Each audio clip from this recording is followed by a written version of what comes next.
আসসালামু আলাইকুম। সবাইকে শুভেচ্ছা জানাচ্ছি। মাসুম মাহবুব। আরে আল্লাহ! মেহেরপুরে আমার একজন ছোট ভাই পাওয়া গেছে শামীম না? তাই নাকি?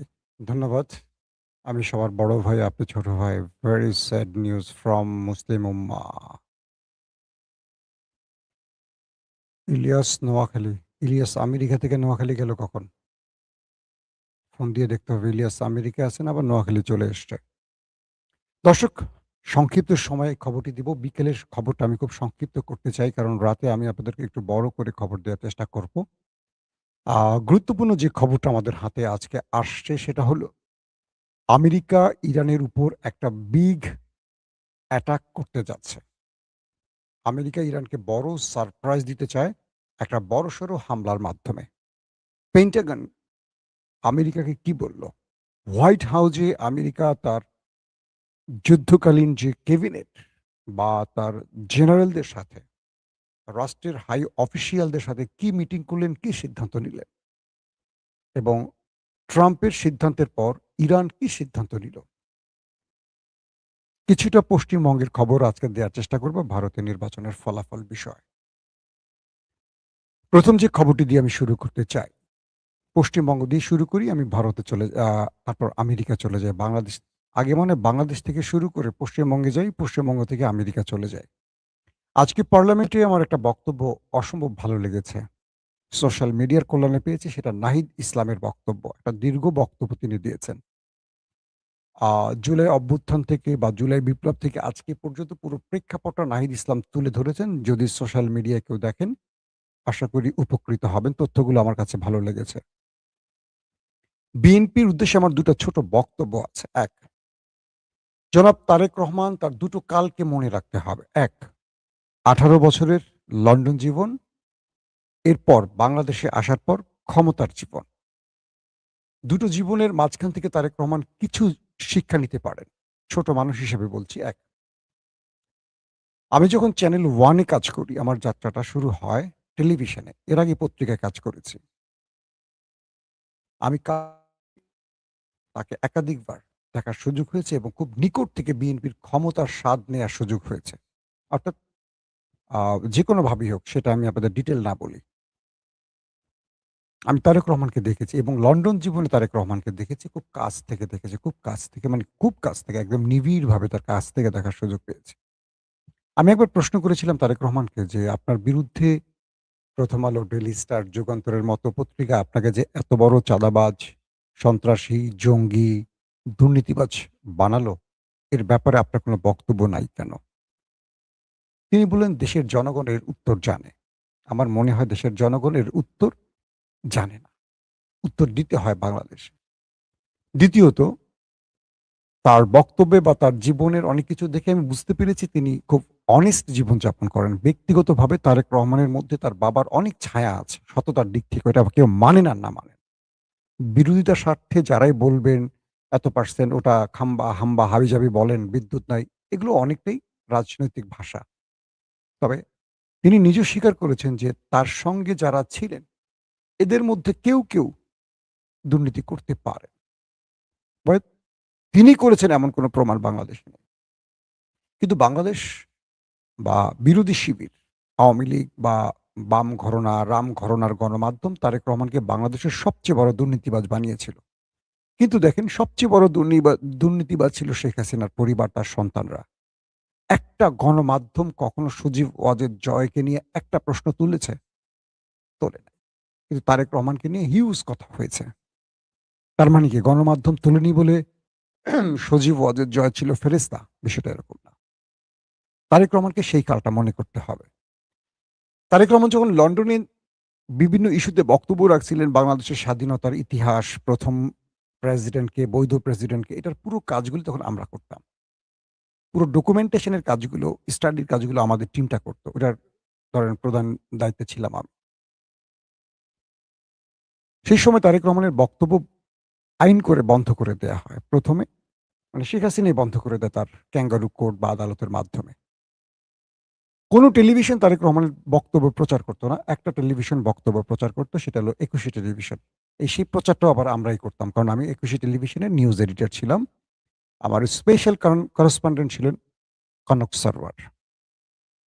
তারেক রহমানের বক্তব্য প্রচারের জন্য সবার আগে ধাবরানি আমি খাই। আমি দেশ ছেড়ে চলে যাই। পরবর্তী একই অপরাধে কনক সারওয়ার আটকা পড়ে ৯ মাস জেল খাটে। ভাগ্যক্রমে আমি বিদেশ গিয়ে বেঁচে যাই। একটা বিষয় একটু মনে রাখা উচিত। আমরা কিন্তু সাংবাদিক ছিলাম। আমরা কিন্তু দলবাজ কোনো কর্মী ছিলাম না। সত্যটা তারেক রহমানের বক্তব্যটা তারেক রহমানের মুখ থেকে প্রচার করতাম। আমরা তারেক রহমানের বিএনপির নেতাকর্মী বা মিছিলের কেউ ছিলাম না। বা বিএনপি পন্থী সাংবাদিকও ছিলাম না। সংবাদ কর্মী হিসাবে কাজ করতাম। এখন আমার বক্তব্যটি শুনে আপনাদের কাছে মনে হচ্ছে আমি বিএনপির লোক ছিলাম, বিষয়টা এরকম না। মানে যে সাংবাদিকতাটা বাংলাদেশে কেউ করে না, আমরা সেটা করার সাহস করেছিলাম। আমরা আওয়ামী লীগ বিরোধীও ছিলাম না। কিন্তু সত্যটা প্রকাশের জন্য জীবনের অনেক লড়াই বা অনেক কি বলবো বিপদের মুখোমুখি হতে হয়।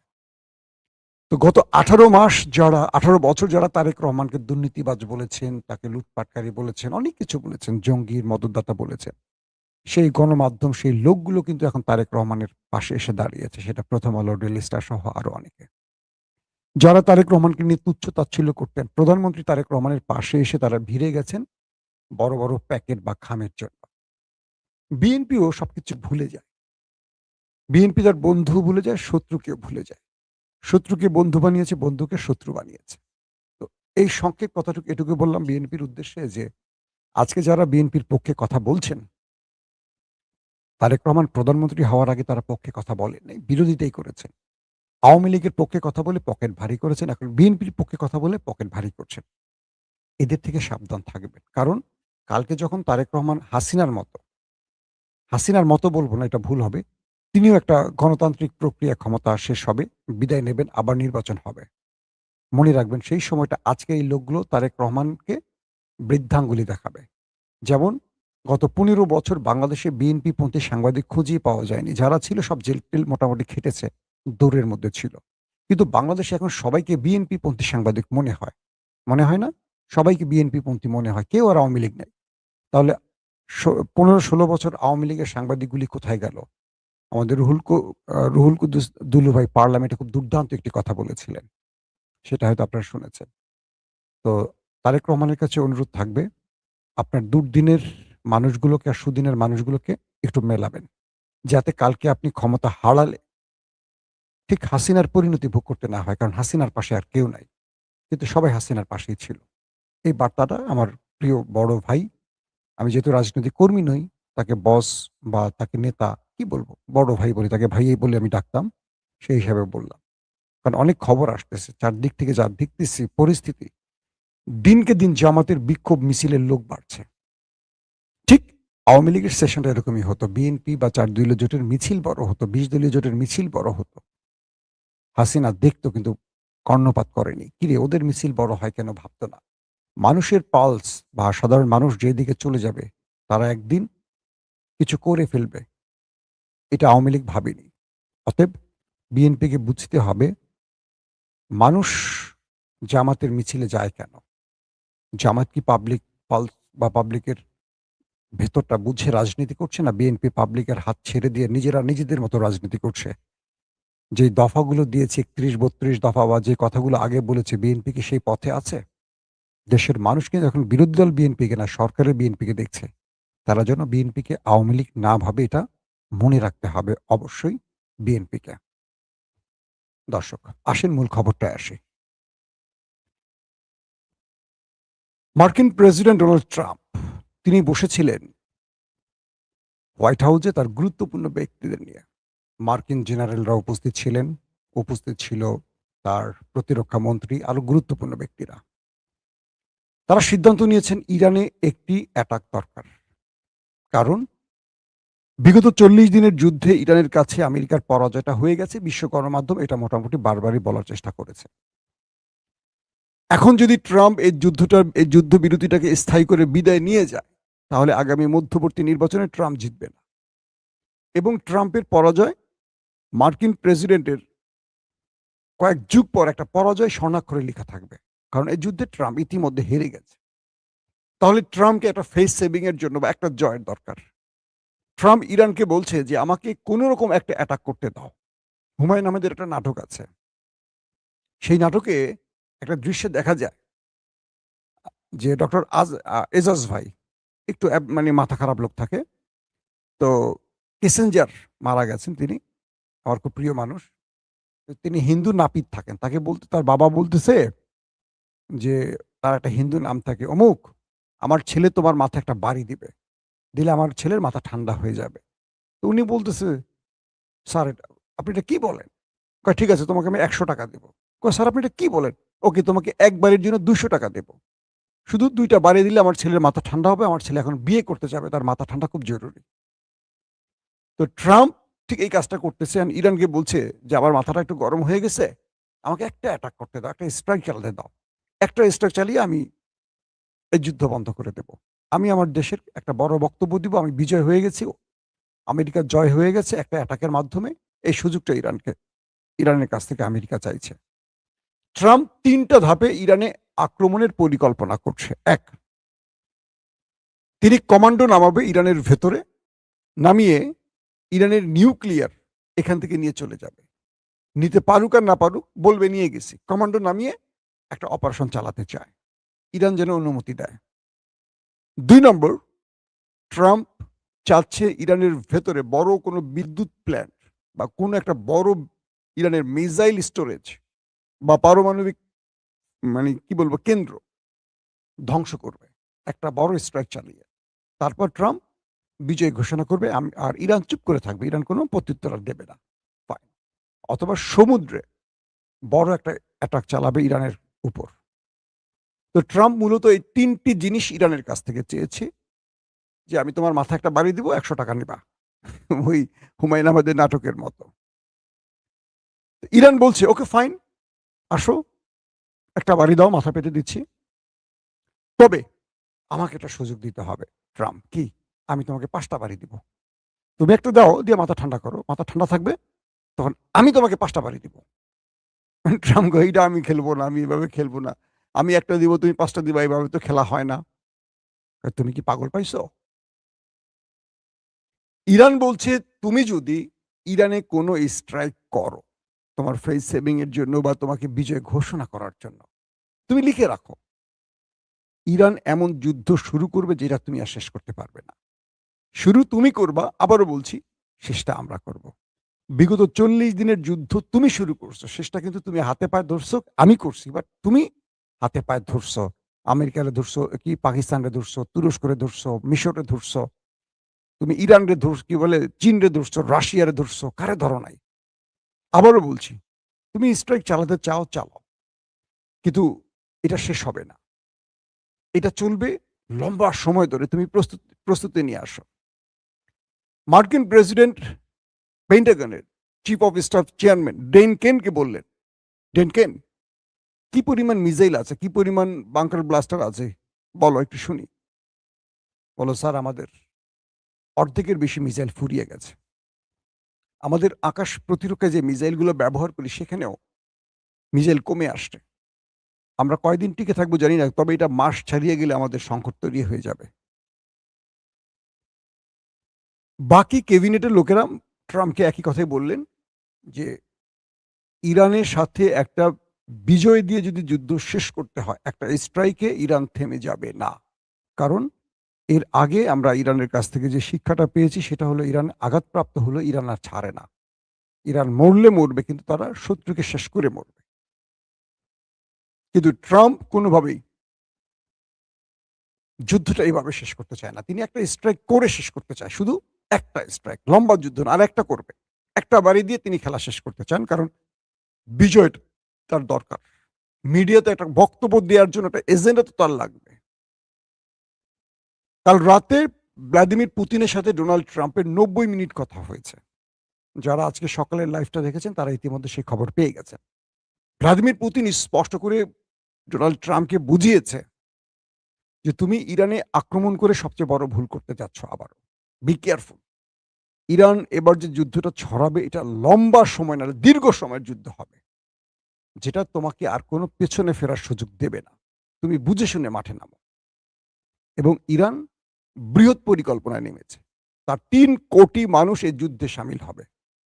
এবার তুমি চিন্তা করো তুমি কি করবা? এবং ভ্লাদিমির পুতিন বলেছে, "ইরানের শেষ দিন পর্যন্ত আমরা ওদের সাথে থাকব।" তার মানে তোমাকে রাশিয়াকেও মোকাবেলা করতে হবে। এই পরিস্থিতিতে এখন মধ্যপ্রাচ্যে উত্তেজনা ক্রমান্বয়ে বাড়ছে। পাশাপাশি ইরান গতকালকে এবং পরশুদিন ২ টো ঘোষণা দিয়েছে, হরমুজ প্রণালীতে যেকোনো সময় তারা মার্কিন যুদ্ধ জাহাজে স্ট্রাইক চালাবে। যদি তাদের কোনো তেলের জাহাজকে টার্গেট করা হয়। তার মানে ইরান নিজেই বলছে যে, আমেরিকার আক্রমণ করা লাগবে না। আমেরিকার উপর আমরাই যেকোনো সময় স্ট্রাইক চালিয়ে বসব। এখন ইরান সুযোগটি খুঁজছে। যেকোনো সময় নিজেরাই স্ট্রাইক চালিয়ে যুদ্ধ শুরু করে দিতে পারে। অনর্থক ছড়াবে না। ইরান তাদের তেলের কোনো জাহাজ আমেরিকা দ্বারা আক্রান্ত হলে তারা এই কাজটা করবে। পাশাপাশি মার্কিন প্রেসিডেন্ট যে কথাটি বলেছিল যে, ইরান যেহেতু তেল আর রপ্তানি করতে পারছে না, যেকোনো সময় তাদের তেলকূপগুলোতে বিস্ফোরণ হবে। কারণ প্রতিদিন ৩৫ লাখ ব্যারেল তেল উৎপাদন করে ইরান। সেখানে সেই উৎপাদন ৫ লাখে চলে এসছে। তার মানে এটা এখন পাইপলাইনে বিস্ফোরণ বা তেলকূপে বিস্ফোরণ হওয়ার সুযোগ আছে। এবং ইরান বলে দিয়েছে, তুমি সেই স্বপ্নে বিভোর থাকো। ইরান জানে সেটাকে কিভাবে কন্ট্রোল করতে হয়। তার মানে সেখানেও ট্রাম্প ধরা খেয়ে গেছে। অর্থাৎ এই তেলকূপের মার্কিন ব্লকেটের আগের বক্তব্য আজকে এসে দেখা গেল আজকে অনেক দিন হয়ে গেল কিন্তু ইরানের তেলকূপ একটাও বিস্ফোরণ ঘটেনি। এই পরিস্থিতিতে আমেরিকা এখন সবচেয়ে বড় বেকায়দায় আছে এ কারণে যে ট্রাম্পের পাশে বিশ্বের কেউ নেই ইসরায়েল ছাড়া। আরব নিজেরা নিজেদের দ্বন্দ্বে জড়িয়ে গেছে। কোন আরব রাষ্ট্র আমেরিকাকে ইরানে হামলার অনুমতি দিচ্ছে না। একমাত্র আরব আমিরাত ছাড়া। আরব আমিরাতের বক্তব্য ভিন্ন রকম। কখনো অনুমতি দিচ্ছে, কখনো দিচ্ছে না। কখনো গোপনে কাজ করছে, কখনো প্রকাশ্যে না বলছে।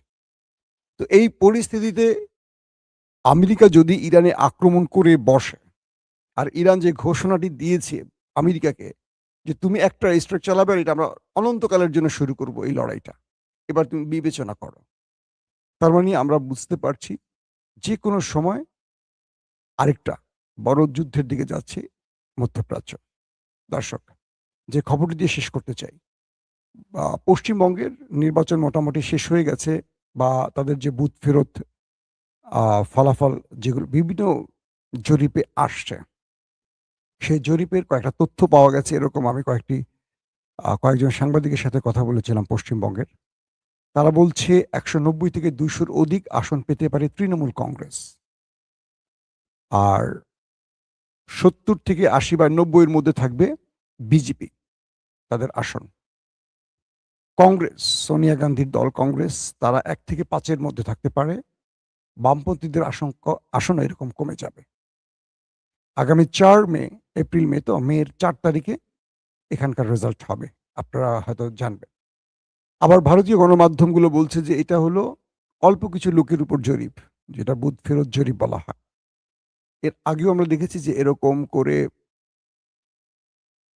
আ তথ্য অনেক সময় মিলে যায়। ভারতের নির্বাচন তো আমাদের মতো না। যারা ক্ষমতায় থাকে তারাই জেতে। বিএনপি ক্ষমতায় আসার পর আমরা দেখেছি কয়েকটা নির্বাচন, ২ টো বোধহয় উপনির্বাচন হয়েছে। সেখানকার ফলাফলগুলো আমরা দেখেছি। ওই তো হাসিনা মানে বাংলাদেশের যারা ক্ষমতায় থাকে তারা আসলে আ কি বলবো জানি না। এটা বলতে ভালো লাগে না। যারা ক্ষমতায় থাকে তারা দেশটাকে এমনভাবে তৈরি করে রাখে, আওয়ামী লীগ আর বিএনপির মধ্যে পার্থক্য খুঁজে পাই না। এটা খুব আহত করে। ২৪ এর বিপ্লবের পর মনে করেছিলাম বিএনপি কিছু দৃষ্টান্ত দেখাবে। মাগুরা আর হবে না বিএনপি। কিন্তু দেখলাম তো এমন কিছুই হয়েছে। তো ভারতের পশ্চিমবঙ্গে তৃণমূলের আড্ডাখানায় নরেন্দ্র মোদী যদি আবারও হেরে যায়, শুধু এখানে না নরেন্দ্র মোদীর আরো বৃহৎ কয়েকটি জায়গায় হারার সম্ভাবনা তৈরি হয়েছে। তো নরেন্দ্র মোদী শেষ পর্যন্ত কতদূর যাবেন, কি করবেন সেটা হয়তো আমরা দেখব কি হয় লাস্ট ফলাফল। আজকের মতো শেষ করছি। প্রত্যেকে ভালো থাকবেন। আল্লাহ হাফেজ।